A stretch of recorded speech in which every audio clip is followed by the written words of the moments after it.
So I'm just going to say this. I want to start off today by saying it begins, all right? It's here. It's kind of a crazy season. A lot of stuff is going on, and I want you to not get swept up in the holiday season. I don't want you to get swept up in the last minute, crazy stuff that's going down and forget that you're on a mission, that there's a purpose for your life, and that you have some things to drive through, not only to finish out one season of your life, but to prepare for the next season. And the center of that is your prayer life. The easiest and most often thing that we discard is our prayer life. I want to talk to you guys. I'm also sharing this on YouTube. There are a lot of pastors and leaders and business persons that I like to share this same content with. And whatever it is that you're trying to get accomplished, the holidays will just blow it up. It'll just mess everything up. And it doesn't really just have to be that season. There's a lot of seasons in our life that can get really crazy, in the certain calendar seasons. Some of you know what that is. For some people, it's the summer. For some people, it's the Easter season, a lot of different things. And the first casualty of that is our prayer life. Can I get an on that? Just, like if you don't fulfill an assignment for your direct report, or if you don't fulfill an assignment for someone that's going to be very public and obvious, well, it's going to be public and obvious. But if you neglect to fulfill your prayer assignment, the Lord is probably not, emailing out to everyone that you didn't pray this morning, right? So that's the easiest one to overlook. And so I want to talk to you sort of in keeping with where we are in this time. I want to talk a little bit of reminder stuff that I've told you before about your future, your next year goal setting technique. I want everybody to take your phone out and open a note file somewhere, or you can write it down if you want to with paper. But I want everybody to take this down.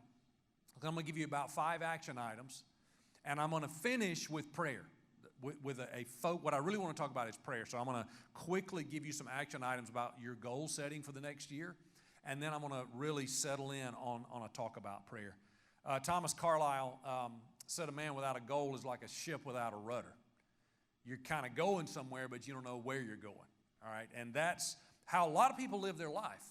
We're really, really busy, but we don't really know where we're going. It's like the guy who jumped in a cab and he said, hurry, I'm late. And the cab took off and he, just speeding down the road. And finally the guy realized he never told him where he was going. He said, hey, man, do you know where we're going? And the cabbie goes, no, but we're making great time. Some of you, can I just say in love, at least in some seasons of your life, have you ever been there like, I'm making great time. I really don't know where I'm going, but man, I'm moving. That's not a good place to be. So you need to ask yourself questions like this, thinking about what I want to look like 12 months from now. Ask questions like, what do I want to have achieved a year from now? This is what goal setting does. You don't just go out there and you go, well, I want to look this way. I want to accomplish this. I want to be like that person over there. I want my ministry to look like that. That's not what I'm talking about. Ask yourself questions like, what will I regret not doing? If 12 months from now I haven't done X, what's that X that I'm going to regret? What matters the most to me over the next year? And your goals should be in the 3 circles of life. These are 3 circles that matter. The circle of being is the first circle. So this is who I'm becoming: spiritual, physical, intellectual, emotional well-being. This is my circle of being. Who am I? Just me, not people around me, not circumstances, just the kind of person I want. I'm not forgiving enough. I lose my temper. I'm too defensive. What is it? The circle of being. Secondly, it's the circle of relating. And this, of course, is your relationships. This involves other people. This is marital relationships, parental relationships, friendships, social interactions, working relationships. Is there something there that I need to set a goal to change? And the third circle is the circle of doing. And this is usually the only circle we think about. Things I want to do. I want to be financially here 12 months from now. I want to be here with my job 12 months from now. I want my ministry to be here. I want to have, gone on this trip, and I want to have, done this fun thing, hunting or skiing or, golfing or whatever thing, I want to buy this thing. I want to save enough money to do. So these are all doing things. And you probably won't have to be reminded in the circle of doing. But before that, you need to ask, about the circle of being. Who do I want to become? The circle of relating, what my relationships need to look like. And finally, the circle of doing is what do I want to do? And so in all those considerations, you need to write specific goals down. And this is Albert Schleider. I've heard this from a lot of people. I don't know if he's the only guy who ever said it, but he said we tend to judge others by their behavior, but we judge ourselves by our intention. And so when we have an intention to do better, we kind of assume we have done better, but we haven't. And then when someone does worse, we assume that was their intention, when in fact they intended to do better, just like you were intending to do better, but you didn't do any better. Michael Hyatt says dreams are imaginable, but goals are attainable. So this is really important. When you start writing down, I hope you'll write down your goals. When you start writing down goals, you got to make sure you're writing goals down and not dreams down. Dreams are great too. That's a great, Kip does a talk about dreams as really good. But don't mistake your dreams for your goals. Dreams are things you imagine about. Goals are things that you can attain, you can write down. They're specific, they're measurable, and they're attainable. So you need to be aware of the difference. And when you write your goals down, they become 42% more likely to be attained. In a nationwide study, people who set goals and write them down are 42% more likely to attain the goals. So here's the first action item. Make a list of 7 to 10 goals for next year. Action item number 1. Make a list of 7 to 10 goals and just write them down. Okay, now once you do that, you got to figure out which one to go after. You know, there's an ancient proverb that says the man who chases 2 rabbits catches neither. You got to pick a rabbit out and you got to go for that. You know, first time I went dove hunting, like I'm looking for birds. Where's the birds? Where's the bird? And all of a sudden, like 20 doves go in the air. I throw my gun up. I'll just shoot. There's so many you can't miss them, but you can. I just fired in the general direction of all those doves and shot nothing. I was so humiliated. There's doves dropping everywhere. Everybody else shot one.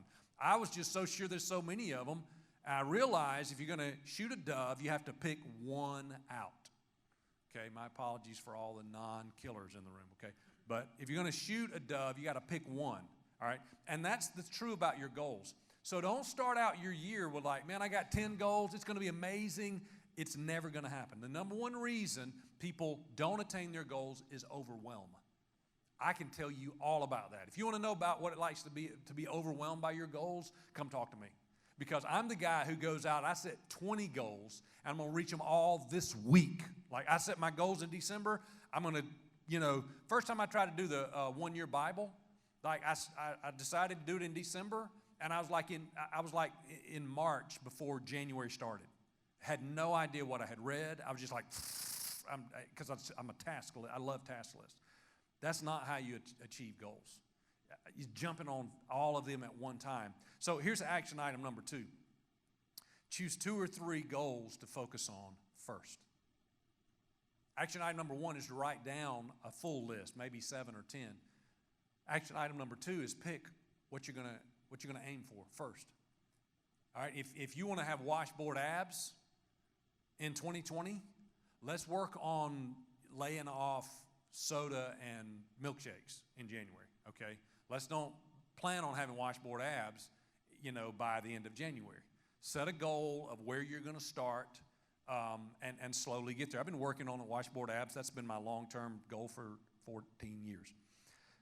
Very slow. I'm getting it very, very, very slowly. All right, so there's an old adage that says, out of sight, out of mind. So here's the thing you got to ask yourself is how can I look at my goals? How many of you right now, don't raise your hand. Don't raise your hand. How many of you right now, though, can list off the goals that you have set for yourself for this year? In December, you can list all the goals you have set for yourself.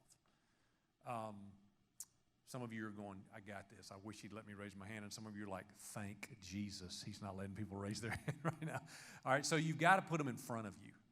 So you got to find a way to put your goals in front. So you could print them out, put them on a desk or wherever you're going to work at regularly, put them there. You could write some on a mirror. I've got goals on a mirror right now at home. I've got my goals in the prayer app. It's called PrayerMate. I love it. You can put all your prayer requests there, and you can make multiple prayer lists, and I've got one prayer list that is just my goals. And so when I'm praying and I'm thumbing through my prayer list, boom, there's my goals. I see them every time. So it both puts prayer toward my goals, but it also makes me accountable to them. So action item number 3, decide how you will visualize your goals. Okay? Decide. How am I going to make sure I see these on a regular basis? You're going to put them in a prayer app, or you're going to put them in your phone and make them hit you every first day of the month? What are you going to write them down somewhere? Decide how to see them. Now, you guys know in the conference room we have that African proverb that says, if you want to go fast, go alone. If you want to go far, go together. So that's another part about goal setting, is getting people around you. And I read something 2 years ago when I was kind of reading up on goals, that from a guy named Derek Sivers that I'd never heard before. He says that it's actually counterproductive when you tell too many people what your goals are. You get up in front of a lot of people, you talk about what your goals are, you get a sort of a rush of endorphins, you kind of feels good about yourself, man, I'm getting somewhere, and you get the payoff of the goal setting without actually accomplishing what the goal says you're going to do. And when you tell lots of people, you get more and more, but you become addicted to telling people what you're going to do. And you get the payoff. What you actually want to do is you want to find a very few people, a handful, 2 or 3 people that are invested in what you're doing and will hold you accountable to what you're doing. And when you tell them you're going to have washboard abs, they're going to say, how's that Milky Way working towards the washboard abs in February, right? They're going to, and on Valentine's Day when you've got the big heart chocolate box, they're going to be like, how's that helping on the washboard abs? Because so you need somebody that will remember these things, somebody that will lovingly invest in your life. And so action item number 4 is share your goals with the right people. Not every person, but find the right 1 or 2, maybe 3 people to invest those goals into. So I've given you 4 action items for your goals. And the 5th one is what I really want to talk to you about today. And the 5th one is to bathe your goals with prayer. Bathe your goals with prayer. Every January, we have 21 days of prayer and fasting. I'm really getting excited about 21 days of prayer and fasting. It's purposeful. I'm very intentional about my time with God and with the family of God.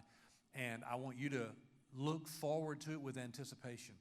I dreaded 21 days of prayer and fasting a lot of years, honestly.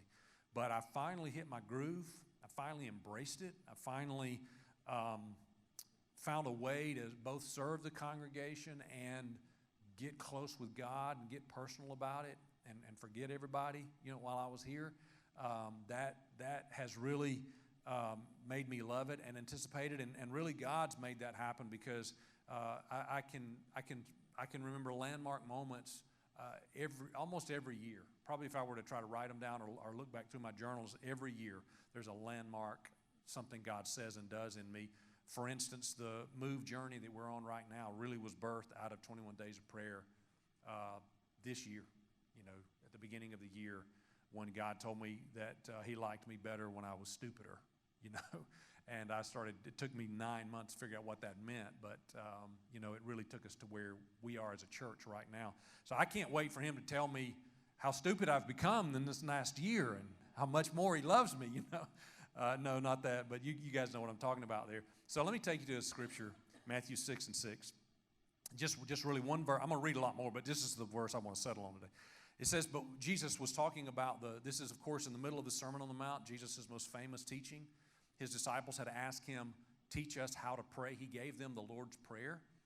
And in verse 6, he says, but when you pray, go into your room and shut the door. Everybody say, shut the door. Shut the door and pray to your Father who is in secret. And your Father who sees in secret will reward you. Now, maybe you've never noticed this. They ask him how to pray, but instead he tells them where to pray. Have you ever noticed that? Teach us how to pray. And he does get around to teaching them how to pray, but before he will teach them how to pray, he shows them where to pray. Where did he say to pray? Somebody shout it out. Can't shout louder. In the prayer closet, a secret place, right? And he told them what to do when you got there. What did he say to do? Get in your secret place and shut the door. I want to talk about that just for a minute. And I'll ask you a few questions, just kind of leading questions. Do you ever feel disconnected from God? Do you strain to feel His presence when you pray? Does God seem distant to you? Do you long to have the kind of relationship with God it seems like others have when you hear them talk about their prayer time? Do you long to know that He is right there when you pray? If the answer is yes to any of that, I believe that the words of Jesus here give you a guaranteed way to get into His presence. He says, your Father who is in the secret place. He said, go to the secret place, shut the door, and your Father who is there will reward you. So there's a little key there. We're so in a hurry to get to our Father who art in heaven, hallowed be thy name, thy kingdom. We miss the really beginning of that gave you the key to finding Him. He's already there waiting for you. He's gone ahead of you. And the moment you get there and shut the door, you're there with Him. That's the key to the whole thing. Enter the room and shut the door. That's two-part sermon, two steps to being in His presence, to taking your prayer life to a whole new level. Enter the room, shut the door. Say it with me. Enter the room, shut the door. Say it again. Enter the room, shut the door. That's the two steps to revolutionizing your prayer life. And you know, if you revolutionize your prayer life, your ministry's changed. Your life has changed. Your family's changed. Your health has changed. Every goal, we sang it just a moment ago, every good and perfect gift comes from the Father. All the good that you need and want in your life starts in your prayer time. So the reality is, shutting the door is a complicated process. I think it's harder to shut the door than everybody. I've thought about this a lot. I have borne a lot of guilt about this issue, about going to the room, because that's setting aside time, and then shutting the door is closing out everybody else. I've had struggles in both of those areas because I have listened to people like Smith Wigglesworth, and I read early in my, I was a teenager when I read the biography of David Brainerd, an incredible prayer leader. I remember he prayed, and I think it was Brainerd who prayed, and there were two grooves in the wooden floor where his knees went, you know. And then there's another guy that there was a dip in the floor. I think it was John Wesley when he walked back and forth because he prayed so often. Last year I read a good bit of John Wesley's memoirs. And, you know, in his memoirs, he says on one morning, it's like his diary kind of thing. And one morning he says, I got an unbelievably busy day today, more to do than any other time this year. I'll have to spend twice as much time in prayer. I just went, I'm going to hell. I'm going to hell. Because when I'm busy, I do less prayer time. Can I get an oh me? You know what I'm talking about, right? So I want to let you off the hook just a little bit. I think life was a lot different for them than it is for you. I genuinely think it was easier to spend time in prayer for them than it is for you. I think the enemy has had a calculated plan, and he's been working his plan for a really long time, and he's gotten it perfected to this point to keep you out of God's presence. I want to, you know, I could stand up here and tell you ought to love Jesus like Smith Wigglesworth did, and you'd have more miracles. Okay, you can YouTube that sermon 1 billion times today. It's out there. I want to give you the one that says, hey, Smith Wigglesworth didn't have a phone that was beeping every 30 flipping seconds. Okay? He didn't have a wife that was working 60 hours a week and raising 3 kids. Okay? He didn't have as many things going on. He didn't have billboards down the highway. You're driving 80 miles an hour and it's getting your attention, and radio stations with, you know, all kinds of content available, and blogs and vlogs and, you know, Instagram and social media and everything, and 800 channels on satellite and Netflix, and there was just not the same thing. Didn't have kids probably playing travel ball. I'm just going to go out on a limb and say Smith Wigglesworth's kids was not in travel ball. Probably not. Things were just different. He didn't have a phone that had his calendar in there that was beeping every time there was an appointment. And it's not like, oh, I want to know, what Randall had for lunch. I'm looking at Instagram photos. No, it's like, oh, crap, I've got a deadline I've got to meet. Can I get an amen on that? I don't think life was like that for all those other guys. All that was different for them. But God is the same. Can I get an amen on that? And God is in the same place. He's in the room behind the shut door waiting for you to get there. And so shutting the door is a frame of mind. My mother, I grew up with a praying mom, and she always prayed in the living room. Okay, the living room was kind of the center of our house. It's kind of two hallways, it's like an L-shaped house, sort of, U-shaped, whatever. It was in the middle. Anywhere you went by the living room. She prayed with her face in a green rocking chair by the front door, and the door was shut. Didn't make any difference who came in. I'd come in. She's praying, face in the bottom of that chair, wailing out to God, crying out. Have you ever been around my mom? Have you ever had my mom pray for you? It's pretty serious. I mean, there's no, she's not doing a teaching moment. It's like she goes from 0 to 100 right into prayer. All right, that's how she's praying right there. I come in with 2 or 3 of my friends, and they're like, Mom doesn't care. She doesn't straighten up, doesn't clean. If she's praying in tongues when they walk in, they get a tongues prayer until we get out the room. Nothing changes for her.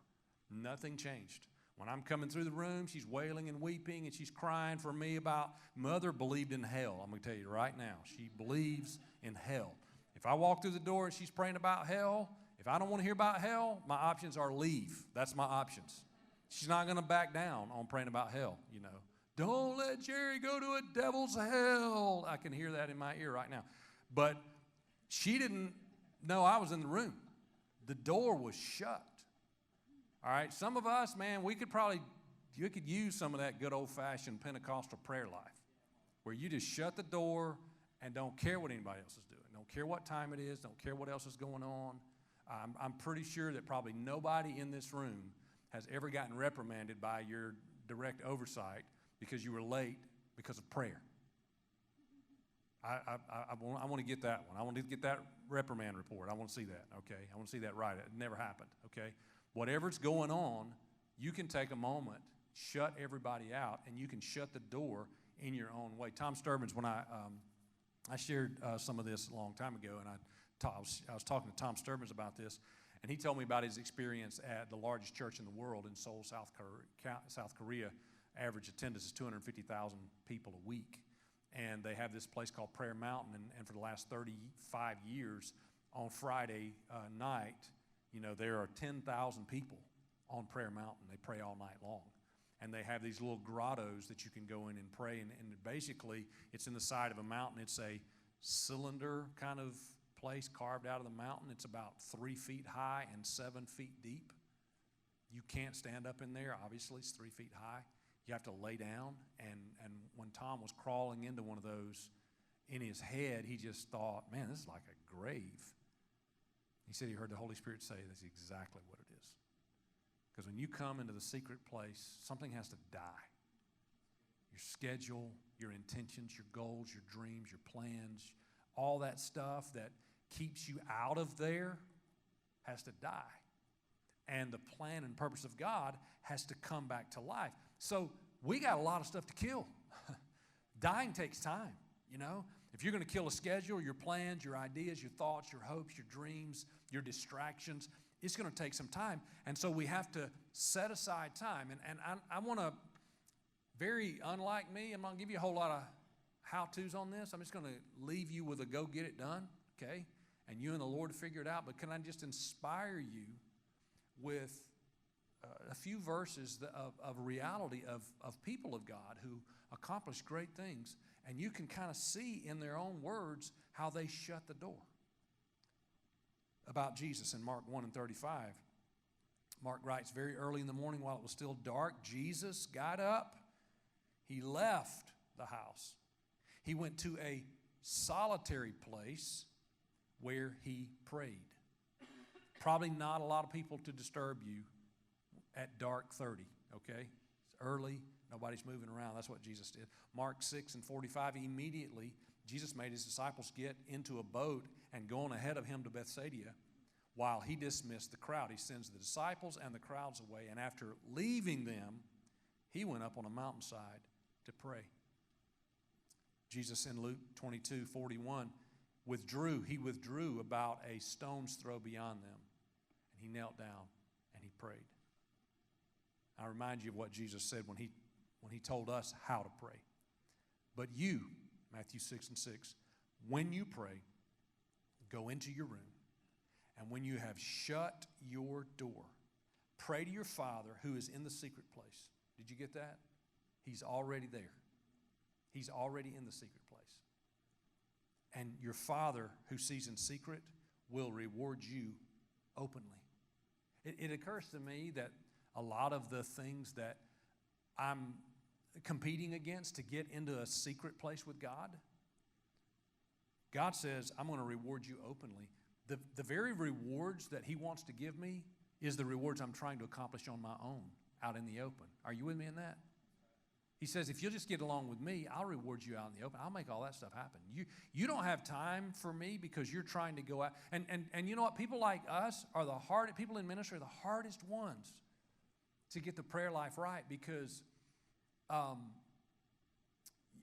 when I used to work in a metal building plant, and there was some language and some just filth going on in there and nastiness. And now when I would get out of work, man, I needed prayer. It's like I needed to wash off the filth of the world and just pray. And it was just something was drawing me. As soon as the horn would blow, I was like, thank God I can get out of this hellhole and go pray. And see where we're at, man, you work and you serve and you spend your time with godly people who are uplifting and encouraging, and they almost always say the right thing. It's just not that kind of environment. And sometimes the draw and the need for being in God's presence is not the same. And the very people who all the people in this church thinks are spending the most time in prayer, listen, I know you, okay? We're not spending as much time in prayer. And I remember when I first went into ministry, I was like a lot of you guys. I thought, because I was already struggling with my prayer time. Never felt like I prayed enough. And when I went into ministry, I was like, a church is going to pay me to be at church on Monday. I'm going to be like praying 4 hours a day. This is going to be awesome. How many had some thought like that? Like at least at some point you thought this is what it's going to be like, right? And it is just not like that, right? You better get your praying done before you get here because there's work to be done after you get here. And it's just amazing. But here we are. The same is true for us. It's a two-step process. Shut the door. I go to the place and shut the door. Here's one more person who does that. 2 Kings 4, when Elisha is called on to pray for a dead boy. Remember that story? And he lays out on, it's kind of weird. We kind of think about how he laid on top of the boy, and he did it twice, and he walked back and forth. And I love the fact that he kicked people out of the room. But notice this language. When Elisha reached the house, there was a boy lying dead on his couch, and he went in and shut the door on the two of them, and he prayed to the Lord. He got out on the bed, he laid on the boy, mouth to mouth, eyes to eyes, hands to hands. He stretched himself out upon him, and the boy's body grew warm. Miracle started to happen, but it didn't finish. Elisha turned away, and he walked back and forth in the room, and then he got on the bed and stretched out upon the boy once more. Then the boy sneezed 7 times, and he opened his eyes. Here's his miracle. Miracle started when he went in the room and he shut the door.